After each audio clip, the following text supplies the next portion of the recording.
शरीराची होय माती, संगे न ये रे लंगोटी. शरीराची शेवटी माती होणार आहे काका. तुमच्या आमच्या सोबत काहीच येणार नाहीये. हा माझा तो माझा तो माझा तो माझा तो माझा कोणीच येणार नाहीये. कोपर्यंत पैसा पैसा बोलतो तेव्हा एवढं सत्य वागा, एवढं सत्य वागा. राजा हरिश्चंद्रासारखं सत्य वागा माय मावल्या हो. ऐका, 5 मिनिटं लक्ष द्या. राजा हरिश्चंद्र सूर्यवंशामध्ये जन्माला आले. सूर्यवंशामध्ये जन्माला आल्यानंतर विश्वामित्रांनी स्वप्नामध्ये दान मागितलं. राज्य दान दे. इकडं पहा, राज्य दान दे. राजा हरिश्चंद्रानं राज्य दान देऊन टाकलं माय. कुठं? स्वप्नामध्ये विश्वामित्रांना काय दान देऊन दिलं? अख्खं राज्य. राज्य. सकाळ झाली. सकाळ झाल्यानंतर राजा हरिश्चंद्र दरबारामध्ये आले. डोक्यावर पगडी नाही. तारा राणीला बोलवलं, बाळ रोहिदासाला बोलवलं. राजा हरिश्चंद्राला विचारलं राष्ट्रप्रधानांनी, राजन तुमच्या डोक्यामध्ये मुकुट कुठे येऊ? म्हणले मी रात्री स्वप्नामध्ये दान देऊन दिलं माझं राज्य विश्वामित्रांना. विश्वामित्र आले. म्हणजे राजन तुमचा काही अधिकार नाही. मी 11 ब्राह्मण सोबत आणलेले आहेत. यांना काहीतरी दान धर्म करा, दान दक्षिणा द्या. राजाचा धर्म आहे. तेव्हा राजा हरिश्चंद्र सांगतायत, विश्वामित्र ऋषी माझ्याजवळ देण्याला काहीच नाही. मी सर्व माझी संपदा तुम्हाला रात्रीच स्वप्नात दान देऊन दिली. पण विश्वामित्रांनी सांगितलं, म्हणले नाही, चालणार नाही. तुम्ही राजन आहात. प्राण जाई पर वचना ना जाई अशी तुमची परंपरा आहे. तुम्हाला द्यावंच लागेल. राजा हरिश्चंद्रानं विश्वामित्रांना सांगितलं, ऋषीमुनी मला फक्त संध्याकाळचा वेळ द्या. संध्याकाळपर्यंत मी तुमची दक्षिणा देतो. बाळ रोहिदासाला घेतलं. छोटस बाळ रोहिदास. राणी होती तारा राणी. फाटक्या कपड्यावरून राजमहालाच्या बाहेर निघाले. काशीमध्ये गेले. स्वतःला बाजारात उभं केलं. काशी सारख्या तीर्थक्षेत्रामध्ये गवत गुंढाळलं डोक्याला. म्हणजे विक्रीला आहे बुवा मी. बाळ रोहिदासाला सुद्धा डोक्याला गवत बांधलं. तारा राणीला सुद्धा डोक्याला गवत बांधलं.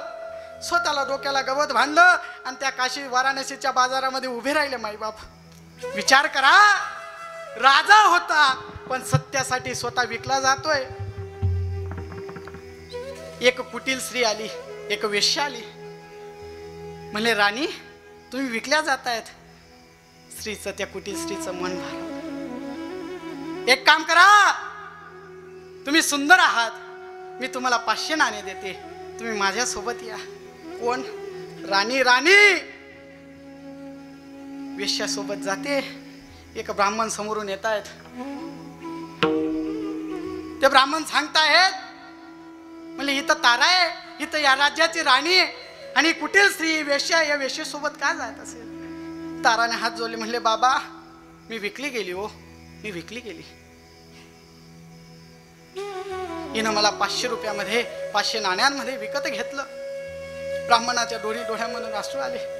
अरे ज्या राजाला सत्वासाठी अख्खं जग ओळखतं, अख्खं विश्व ओळखतं, त्या राजाच्या बाईकला एका वेश्ये सोबत जाणं एवढं महाराज कठीण काळ यावं. ब्राह्मणाने 500 नाणे त्या कुटील स्त्री जवळ दिले.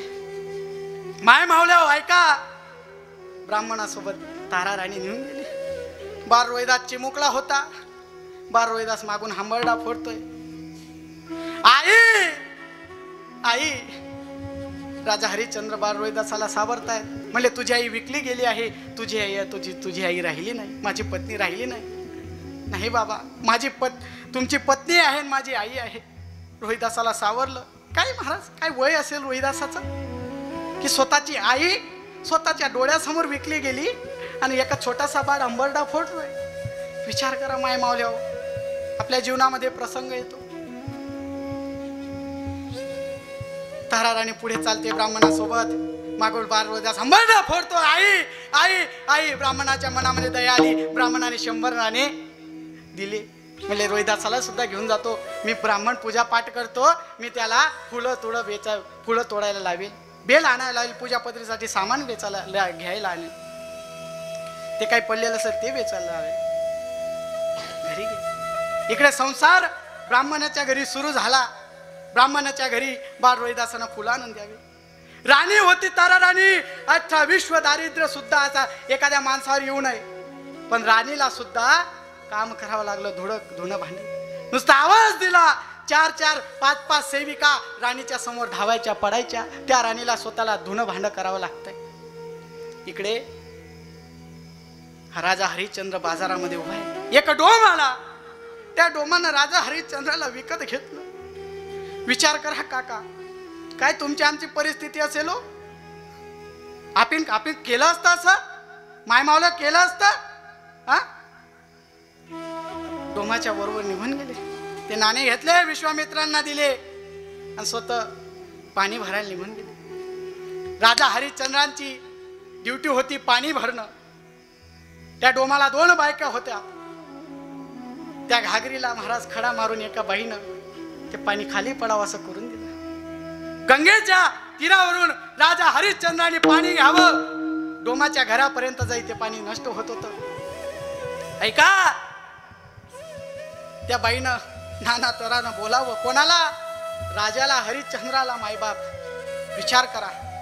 राजा वैभव संपन्न राजा, आणि त्याला शिव्या द्याव्या. राजा हरिश्चंद्रांना शिव्या द्याव्या. म्हणजे एक काम कर, तू पाणी भरायचा लायकीचा नाही. डोमाने सांगितलं, घाटावर जा, तिथं मुर्दे जाळायला येतात, तिथं तुझी ड्युटी कर. तिथं तुझी ड्युटी कर. म्हणे काय? म्हणे जो मुर्द जाळायला येईल त्याच्याकडून 1.25 मीटर कपडा आणि 1.25 पावशेर पीठ घ्यायचं. एवढं तुझं काम. 1.25 पावशेर पीठ तू घ्यायचं आणि 1.25 मीटर कपडा मला द्यायचा आणि 1 रुपया मला द्यायचा. म्हणले ठीक आहे. इकडे अनावधानानं बाळ रोहिदास फुलांच्या बागेच्यामध्ये गेल्यानंतर एका सर्पानं दंश केलं. बाळ रोहिदास मेला. मायबाप मेला, जागेवर मेला. तारा राणींना कळालं, म्हणले रोहिदास मेला. तारा राणी अंकात करतो त्या रोहिदास हा ब्राह्मणाची बाई खराब होती. ब्राह्मणाच्या बाईनं सांगितलं, तू माझ्या घरी पैसे घेऊन आलेली, इथं काम करावं लागेल. तारा राणीनं डोळ्यामध्ये अश्रू घेत असताना ते सर्व काम केलं. रोहिदासाजवळ गेली. असा प्रसंग आला तुमच्या आमच्या जीवनावर. स्वतःचा मुलगा मेला म्हणून आत्महत्या करताना विचार करा थोडा. आत्महत्या आपण करून घेतो. जाणारे निघून जातात, पण तो मागे दादा करणारा बापच उरलेला असतो. मागे भाऊ करणारी बहीणच उरलेली असते. अरे ती माय, कुंभटाच्या आत रडणारी ती मायच उरलेली असते. पण आत्महत्या करू नका. बाळ रोहिदासाला घेतलं, त्या घाटावर आणलं. राजा हरिश्चंद्र मुर्दे जाळत होते, रेत जाळत होते. राजा हरिश्चंद्रांना सांगितलं, म्हणले बाई 1.25 मीटर कपडा द्या, 1 पावशेर 1.25 पावशेर पीठ द्या आणि 1 नाणं द्या. तारा राणी जवळ काहीच नाही. उजेड पडला, प्रकाशामध्ये पाहिलं. तारा, अगं हे बाळ कोणाचं? म्हणे आपलंच आहे ना राजन. मालक, आपला रोहिदास आहे. दोघी डोळ्यांमध्ये अश्रू आले राजा हरिश्चंद्रांच्या. राजा हरिश्चंद्र सावरला. म्हणले तारा, मी विकला गेलो आहे. माझ्या मालकानं मला सांगितलंय 1.25 पावशेर पीठ घ्यायचं, 1.25 मीटर कपडा घ्यायचा आणि 1 रुपयाचं नाणं घ्यायचं. बाबा, माझ्याजवळ पीठ नाही. अगं मी समजू शकतो ते पीठ मला भेटतं, मला पीठ देऊ नको, नाणं दे. जवळ 1 नाणं पडलेलं होतं, नाणं दिलं. हे घ्या नाणं. 1.25 मीटर कपडा. माय मावल्या हो, राजाच्या राणीनं स्वतःची साडी फाडली, 1.25 मीटर कपडा फाडला आणि स्वतःच्या पतीच्या हातामध्ये दिला. तेव्हा बाळ रोहिदासाचा त्या ठिकाणी अंतविधी झाला. एवढं दुःख आपल्या जीवनामध्ये आलंय का? एवढं दुःख आलंय? हा, कशापायी आत्महत्या करतात? कशापायी? कर्ज झालं, कर्जाला पर्याय नाही. कष्टानं कमवा, कर्ज फिटेल. पर्याय आहेत, पण आत्महत्या हा पर्याय नाही. ज्या मायमाऊलीचा तरुणपणी पती मेलाय ना, त्या मायमाऊलीला विचारा दुःख काय असतं. ज्या आईचा मुलगा मेलाय ना, त्या आईला विचारा त्या मुलगा मेल्याचं दुःख किती असतं. विचारा. ती आई सांगेल मुलगा काय असतो, ती ताई सांगेल पती काय असतो. अरे पतिव्रताला सुद्धा, जिचा पती जिवंत तिला सुद्धा लोक बोलायला कमी ठेवत नाही. जिचा पती मेलाय तिला लोक कमी बोलत असतील तरी ती आई जीवन सावरते. माझा मुद्दा लक्षात घ्या.